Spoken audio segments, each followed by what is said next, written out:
Yeah, meron akong parcel. Sir, ano yan, sir? Tumawa lang siya. Yan, magbabayad daw ako, guys, ng ano, 85 pesos. Ay, ito yung ano, yung pro-life na book. Yan. So, syempre, bibigyan kita ng mga barya. Bilangin mo na lang. Barya ang ibinayad sa parcel ko. Sakto ba? Oh, ayaw mo? Thank you po. Guys, so ito guys, naka-receive ako ng yan, Shop Express. Yan, unboxing natin siya. Galing sa, ano yan kuya? Imus Cavite pala yun. Ano ba to? Mamaya makikita natin kung ano yan. I do not talk to me. So, uli ako na-receive na Shopee. Umalis na si Sir Rider. Shopee. Tingnan natin kung ano siya ulit. Oh, please handle with care daw. Ayan. Unboxing natin to ulit. Shopee! Buksan natin siya mamaya. Ayan. So, ito guys. Ito guys, meron akong parcel. Ayan. Tatlong item. Tingnan natin. Unboxing natin kung ano-ano to. Ayan, si husband nakabook niya. Tapos itong isa, ako, trinay ko lang. Ayan, tingnan natin guys. Unboxing natin.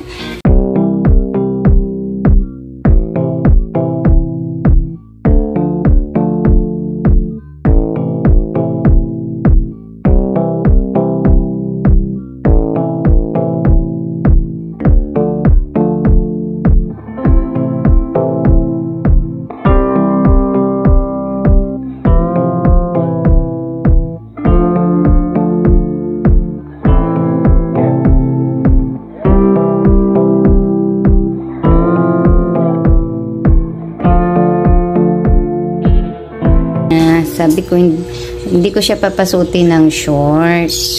Sabi ko mag-leggings. Okay lang daw sa kanya. Kasi sabi ko, iitim yung kanyang legs at saka, oh, you hold this one na.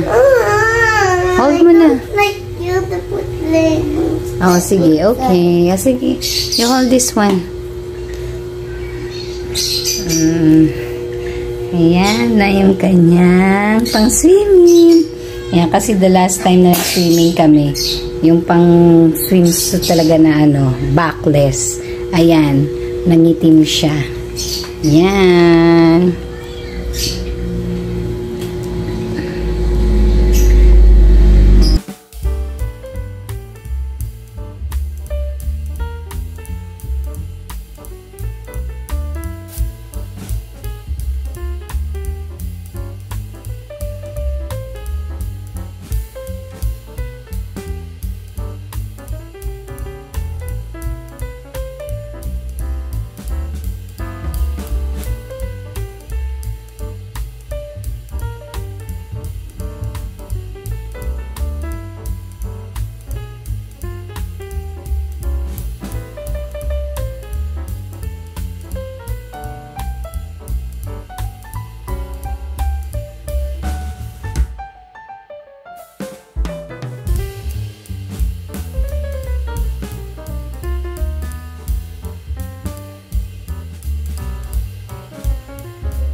Yun, yung mga pinashopee ni husband. Ito nga is yung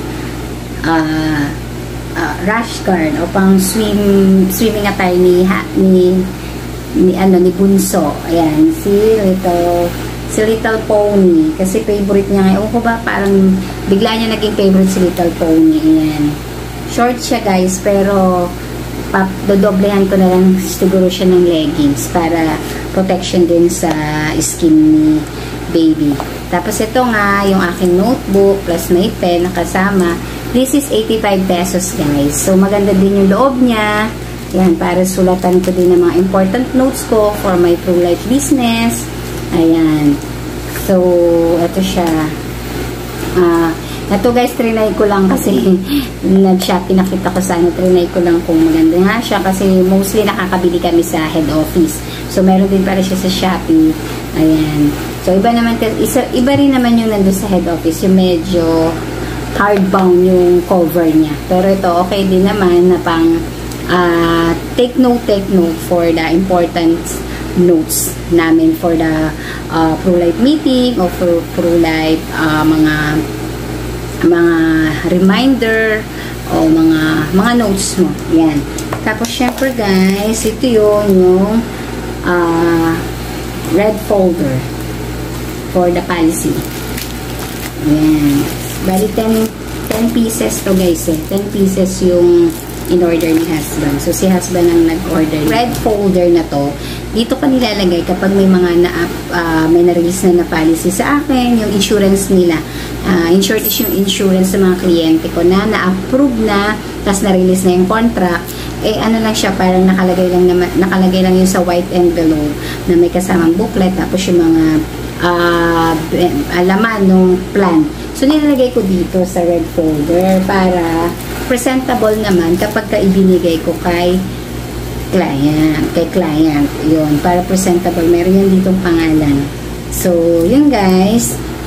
Thank you for watching for my unboxing, for my parcel today. And see you on my next video. And thanks for watching guys. And I really love and appreciate for your likes, shares, and subscribe. Venus Live. See you on my next video guys. Thank you. Bye-bye. God bless.